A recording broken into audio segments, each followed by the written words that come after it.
Oh, I finally got you on here. And I Yeah, think I'm man. already recording, so we can roll. All right, cool, man. Apologize for all the scheduling mishaps and all that. It's all cool. It's all good. All right. So I'm gonna go ahead and get started with my first question. Like I said, the age-old question. Can you really get started in real estate with no money and no credit? No Like, money, no credit. yeah, Yes, you is that a can. real deal? Yeah, you can. As long as you bring something to the table. In my opinion, you bring one of three things to the table. Hmm.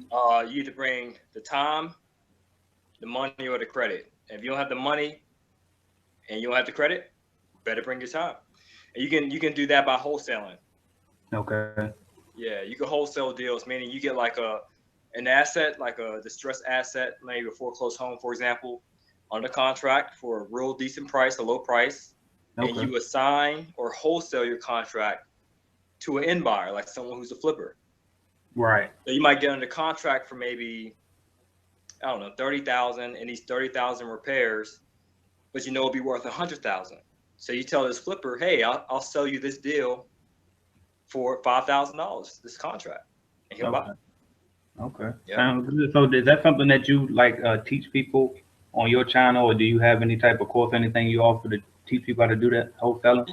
Yeah. Actually, we were having a call July 11th at 3 p.m. Eastern Standard Time. It's a free call, by the way. So Yeah, anyone let me who's write looking that down for myself. Look. one, yeah, it's a free call. It's actually one of my homeboys. I'm gonna be facilitating it or hosting it. He's gonna be spearheading it. But he does wholesaling and flipping full time. My bread and butter is mainly like buying a whole, Okay. like multifamily. But he's Mhm. going to have a hour long. It's from 3 to 4 o'clock. He'll have about maybe 30 to 45 minutes of instruction, like how you can find these motivated sellers, how to do your contracts, and so you can get that middleman income, so that you don't have to use your own credit or cash in this example. Right. And yeah, it's going to be to the point. Not I just tell people make sure you sign in on time because we're going to get right to it. Right. And Yeah, so it's you a said free that would be call. the 11th, right? Yeah, yep. So next Saturday at 3 p.m. Eastern Standard Time. Yep. And if you go to my Facebook page, facebook.com/100% finance, you'll see the information there, the call-in information, and some housekeeping rules. Okay. Like place your phone on mute when you dial in, stuff like that. But it's Sounds completely free. okay. Yeah. Cool. And also to my viewers, by the way, first interview here. So I forgot to introduce the man of the hour right here, the man, Right. Mr. Juan Pablo from 100percentfinance.com. So you guys make sure you subscribe to the channel and check him out because I'm a student of his myself. So I'm learning from him, and I invite you guys to learn from him as well. So Appreciate my, it. Okay. oh, no problem, man. Yep. My next question I want to have for you is: do you have any like advice as far as personal credit, how to improve your personal credit? Because I know at some point you probably will need to use it to really get going in real estate. What do you think about that?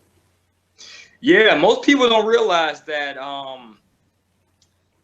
those three little numbers have a huge impact on your life. Like Right. score. Like most people don't realize that, man. A huge impact. It can determine what kind of car you drive Hmm. based upon the loan amount you can qualify for, Right. which neighborhood you live in based upon what house you qualify and what neighborhood, what interest rate, and even your kids, like the particular type of school district that home is in. Mm. That can impact your dreams of whether being a renter or being an owner. Not Right. just for personal use, but for business use, it plays a huge impact as well. It can help you leverage more capital because that's what I had. Like get started, I grew up pretty poor. I didn't have, a rich uncle or didn't have, a lot of money in the bank. So I'm like, all right, what can I do to bring something to the table? And so Hmm. that's why I worked on like repairing my credit so I can leverage it. Right. And Okay. then you can use personal guarantees for like business credit, for mortgages, if you're doing commercial, so you get the best terms and get the financing quicker. But Okay. just to answer your question, we do have a do-it-yourself credit repair ebook, where this is an ebook showing you how to repair your credit. Okay. It's a group call held once a month for question and answers. So we just don't sell you the ebook and leave you hanging. Right. We're actually on a call to answer any questions you may have. And if you can't even wait until that monthly meeting, we have a Facebook group for that purpose as well that you can put unlimited questions and answers on there. Okay. But just simple things to repair the credit. Just dispute negative items. Right. Your credit score is really comprised of a few factors, like the age of your accounts. Having an account longer than 2 years is a positive impact on your credit. Having low debt to credit ratio, meaning the maximum limit relative to how much is owed. So if you have $1,000 credit card, Bank of America, have no more than 30% charge to it, like 300 bucks. Right. But having a low debt to credit ratio, that greatly boosts up your score. It's just some other tips and tricks to the trade you can do. But the most important thing is if you have negative items, derogatory items, or even inquiries, I say get them removed. That's a huge boost. Or even adding trade lines to your credit report can also increase your score as well. Okay. There's a lot of tips and tricks to it. Okay. Now, how about business credit? Do you have to improve your personal credit first in order to get that? How does it work? Like, you want to talk about that a little bit, the business credit? Sure, that's a good question. Business credit, you can get it two ways: with a personal guarantee or without a personal guarantee. You can get it with a personal guarantee, or you can build it. Getting it with a personal guarantee means you get access to the capital much faster.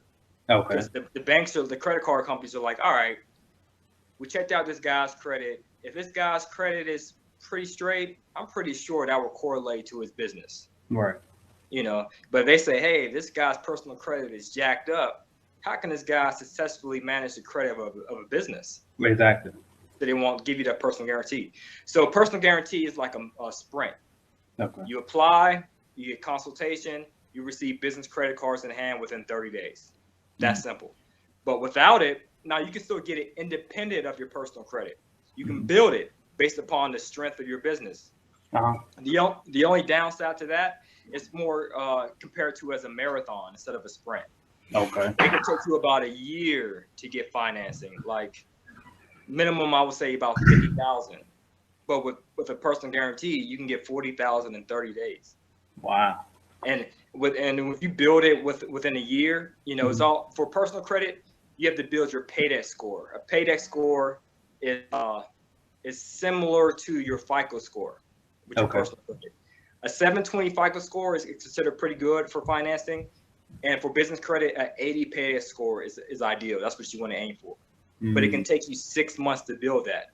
So within 6 months, only thing they care about with your paydex score is just your payment history. They don't care about age of accounts, debt to credit ratio, none of that crap like they do on your personal credit.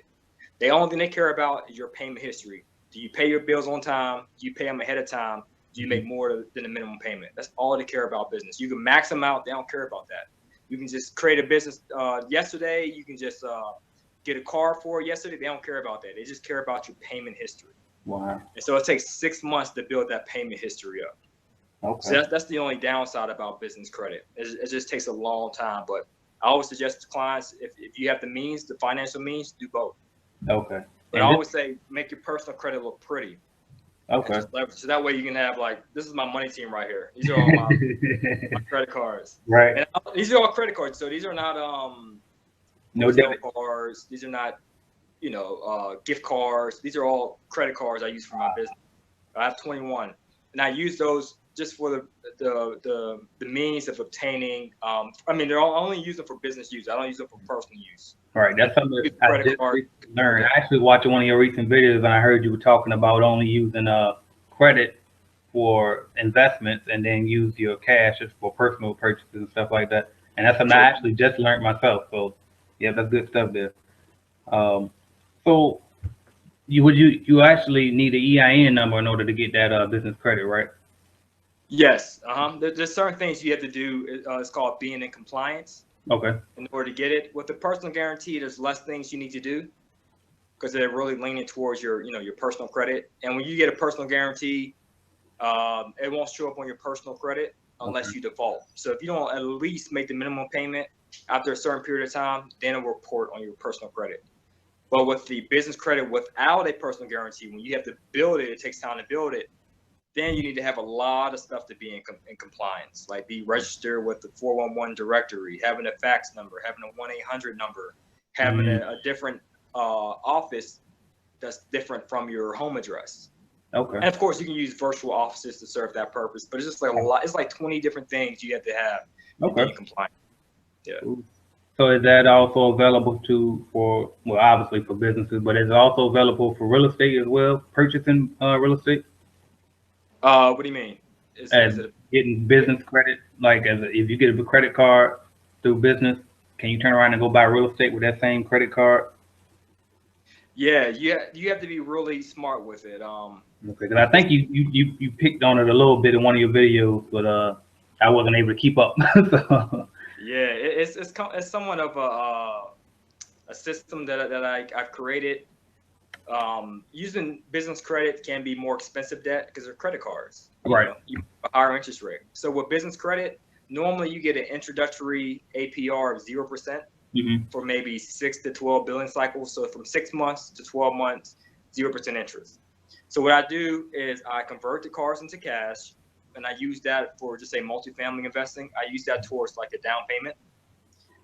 And then after I own the property within a year, I do a cash out refinance, and then I pay off the business credit card. So Okay. in order to do that, there's three things I do when investing. I have to make sure it cash flows.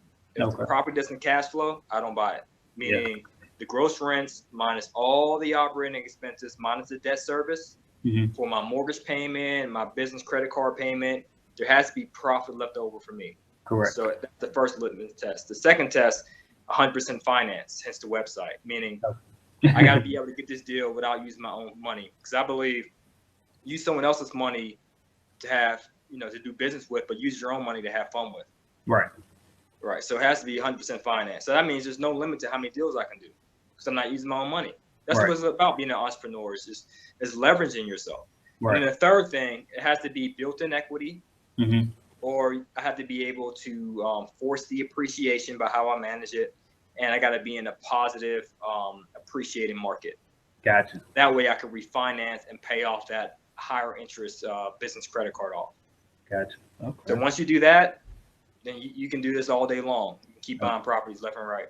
Okay. So to go right from there, then, what would you say would be the best way to get started in real estate or the easiest way? I know me personally, I went FHA loan, stay in the house for 1 year, then move out and rent it out. Um, would you recommend that route, or is there a better way, or what do you think?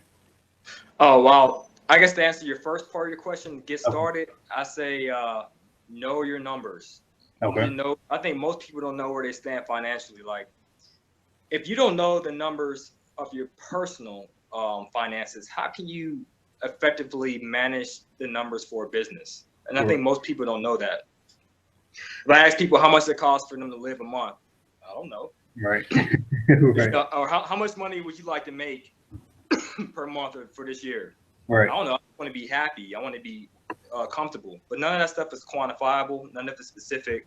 None of it has a time frame associated with it. Right. So when I coach people, I tell them, all right, it's kind of like a GPS, right? Let's Mhm. say I'm in Atlanta and I want to go to Virginia.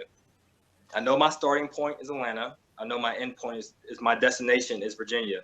Right. And then I'll say, all right, let me draft the plan to get there based upon my risk. Okay. Maybe I might want to say, I want to get there as fast as possible.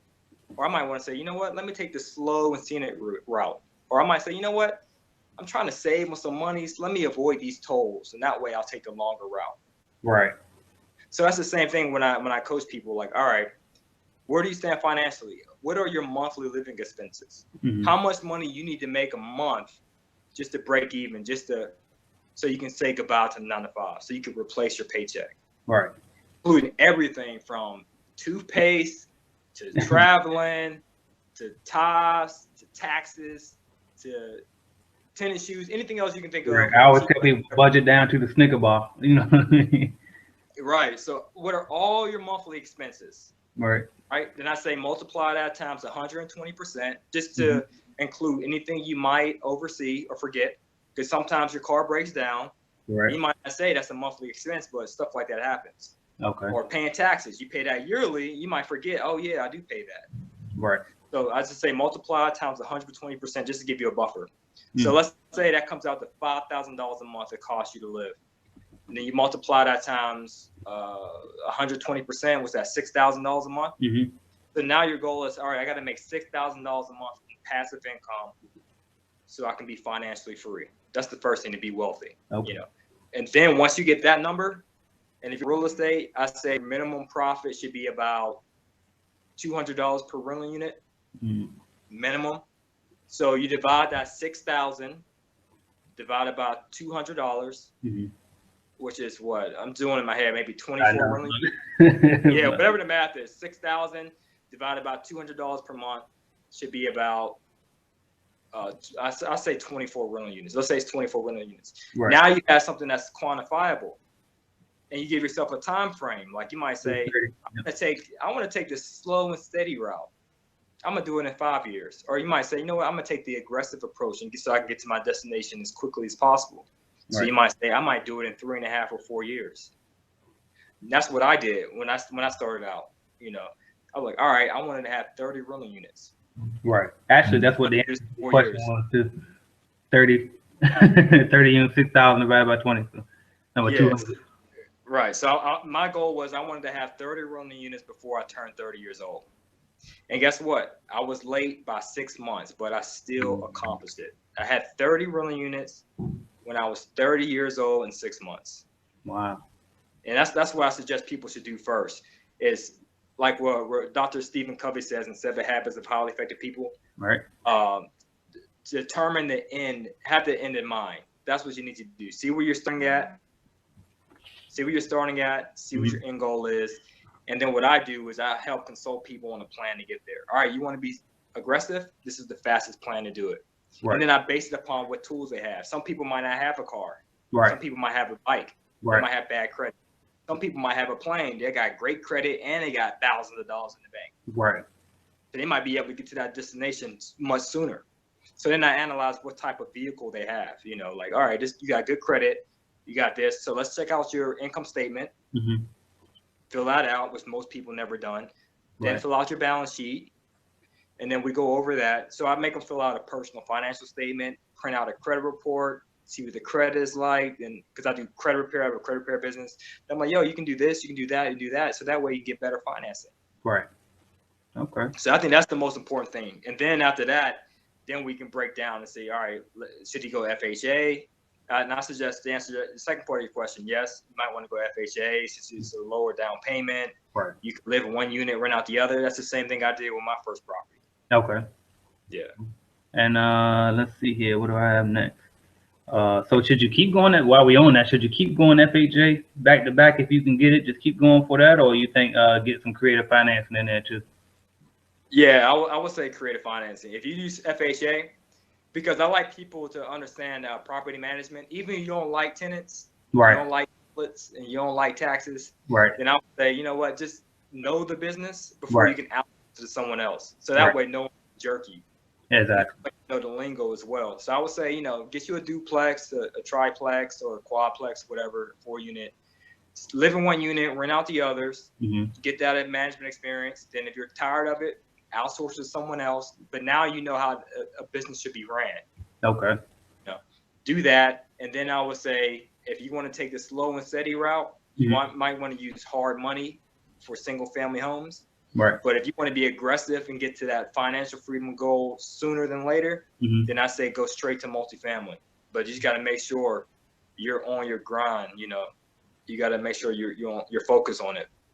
Okay. Because it's bigger numbers, but you could be more creative with multifamily, and it's easier actually with the financing. Okay. It's just bigger numbers. I prefer multifamily than single family now. Yeah. Okay. So let me ask you this: do you believe in good debt, bad debt type of thing? Yes. I believe debt is similar to a knife. Right. Whereas a knife can kill or it can save life. Okay. It just depends on how you use it. You can stab someone. That's just like you using, like I used to do. I used to use credit cards to take a girl out to Applebee's. Right. I used to use credit cards to buy the new J's coming out next Saturday morning.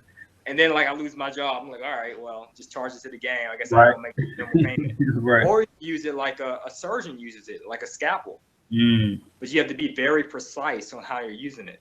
Okay. And that's why I think if you're using debt for business use, which I recommend, hence the website, 100% finance, then you have to be very precise. You have to be very precise with your calculations and how you use it. You got to know everything. Like, how much would your minimum payment would be? Is the interest rate variable or is it fixed? Right. If it is variable, what can it adjust to? What will be your maximum payment? When do you need to pay this off? You need to know everything. It needs to be like I said before, like a scalpel, like a surgeon. Right. So that's what I was saying. So if you want to use debt, be precise. Okay. Now, what do you say about because I'm a real proponent of live your dreams, live your life, do what you want to do, but in the same token, also be responsible when it comes to your finances. So you gotta kind of find a little balance in between. So with that said, what do you think about people going out and buying these expensive cars with the high car note? My thing is make sure you got it, but I want to hear your take on it. I would say if you're not wealthy, Mm-hmm. and in my opinion, it's kind of I coined this as the PILE formula, meaning your PI has to be greater than your LE. Correct. Your PI is passive income, has to be greater than your living expenses. Okay. So if your passive income is not greater than your living expenses, then I'll say buy the toys later. Exactly right. Your focus should be your passive income replacing your paycheck. So that way, if you don't work, like me, for example, I don't have to work. I just choose to work. You know, I choose to run a website and do business because that's what I'm passionate about. Right. But if I didn't want to, I can wake up at 2 o'clock in the afternoon if Right. I felt like it. Right. You know what I'm saying? The only thing I do is just check my bank account or check my mailbox for a rent Right. check. And that, to me, that's irreplaceable. Like, there's very few people who can say they can do that, but there's a lot more people that can say, "Oh yeah, I can buy me a nice expensive car." Nothing's wrong with it. I mean, I have a nice expensive car as well, but I put my priorities in order first. Correct. Okay. I think the goal should always be become wealthy first and then rich second. Gotcha. Be wealthy, have your passive income, replace your pay off your living expenses, and then focus on piling up, so to speak, like increasing your means. Okay. If your monthly living expenses is $5,000 a month, back to that example, Mm-hmm. improve it to $10,000 a month. Exactly. Then that can afford that nice car you want. You know. That's right. Okay. Yeah. And this might be my last question here because I had a couple of them. Oh, that's a good one. Okay, so do you recommend people buy their personal residence first? I think because you already mentioned the duplex, but say that they don't get the duplex or the whatever plex. Do you recommend they buy their personal residence first or investment property first? I prefer personal residence first. Okay. But I do have friends that are in the real estate game who rent. They have a ton of rental. One of these guys, Steve, he owns, I don't know now, he's probably more, but last time I spoke to him was around 40 something rental units. Mm-hmm. And he doesn't own a home. Mm. And the benefit to that is he don't have that huge mortgage on his credit report. Right. So is there a reason in particular why you recommend the residence first? Just for home ownership, you know, the American dream, being able to own your own home. And I suggest, like you mentioned, FHA, so you can live in one unit without the rest. So that way you might be living in one unit for free. Right. While your tenants pay all your mortgage and even your utilities if you structure it right. That's what I did. Okay. So that freed up a lot of my income. Right. I was in the New York City area, and I would lease out my rooms to international students. Just how I first got started. Mm-hmm. And then I was just living there, and I was making money on top of that. I was probably receiving close to $5,000 a month in the summertime, but my mortgage was like $2,700. Wow, that's pretty good. And that was just off a duplex. And when I first got started, this is a misconception people have, like, you got to have money to make money. No, that's not true. If it is true, it don't have to be your money. Exactly right. Exactly right. There you go. And what I did is, I think this is John D. Rockefeller said this, that control is better than ownership, which is true. I remember in New York City, in Jersey City, which is close to New York City, I saw a 3-bedroom apartment for sale, including utilities, for $850.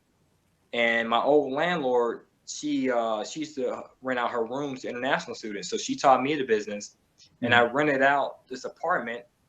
And I slept in the living room. My couch was a futon during the summer. And then I rented out the other 3 rooms to international students. So I was making $2,100 a month off the international students, and my rent payment to the landlord was $850. And I didn't own it. And I told the landlord up front, I was like, yo, I'm the main tenant. Part of my job is I provide housing to international students. So you'll see different people coming in and out. But just keep in mind, you'll always have your money on the first, and I always paid it before the first. Wow.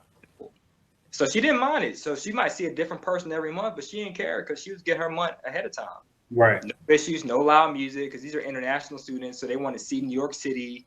They don't want to be at home sleeping, watching TV. So they're never there. The shower and the sleep, and that's it. Right. Cool. Yeah. So you can get started. You just got to be creative. That's all it has. That's what it really takes. A strong desire, and just being able to be creative, and just figuring out what you can bring to the table and how you can leverage it. Absolutely. That's all it takes. Oh, okay. I thought I lost you there. Well, great, and that's a credible story right there. It's funny all these stories that entrepreneurs we can come up with when you want to make something happen. But I'm gonna leave it there. I ain't gonna make it too long. If you want to add anything, again, remind them of your channel, your website, and any other service you offer. Oh, appreciate it, AJ. Yeah. So again, I'm Juan Pablo. I'm like, Drake's song "Started from the bottom, now I'm here" type of guy. That's how I really started. I started out poor, and I really wanted better things out of life. And I would say, starting out, increase your knowledge and increase your network. Spend your spare time getting yourself rich in knowledge first. Read as many books as you can. Continue to follow AJ on his YouTube channel. You might want to check out some things I have. Listen to people's podcasts. Learn as much as you can and network a ton. Network with people who you want to become like, because you'll always become who you associate yourself with. And you're only kidding yourself. You say, oh, I want to be a business owner, an entrepreneur, or an investor, and none of your close friends are those type of people. Or if you say, oh, I want to make $1 million a year, and all your friends are making, I don't know, $1,000 a year, you're only kidding yourself. You become who you associate yourself with. So that's why I say read these books and podcasts, because now you're associating yourself with these people's material.